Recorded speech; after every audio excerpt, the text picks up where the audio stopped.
শ্রমশক্তি, পণ্য, কৃষি, ডিজিটাল খাতসহ নানা ক্ষেত্রে অবদান রাখায় বাংলাদেশ ডিপ্লোম্যাটিক এক্সেলেন্স অ্যাওয়ার্ড পেয়েছেন সৌদি রাষ্ট্রদূত ঈসা বিন ইউসুফ আল দুহাইলান। দুপুরে ফরেন সার্ভিস একাডেমিতে আয়োজিত অনুষ্ঠানে তাকে এই পুরস্কার দেওয়া হয়। এ সময় অবকাঠামো, নবায়নযোগ্য জ্বালানি ও জ্বালানি নিরাপত্তায় বাংলাদেশকে সহায়তার জন্য সৌদি সরকারকে আহ্বান জানান পররাষ্ট্র উপদেষ্টা Mohammad Touhid Hossain.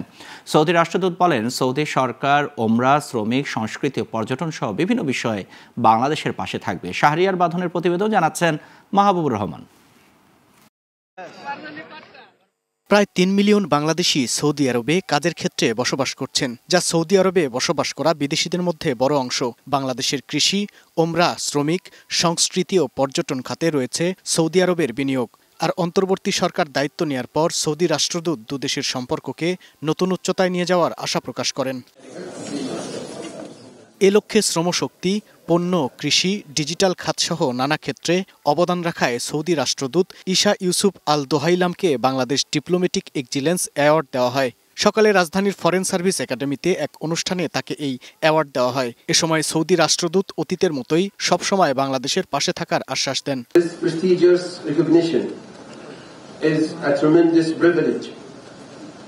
And I sincerely thank the government of the People's Republic of Bangladesh for this incredible honor.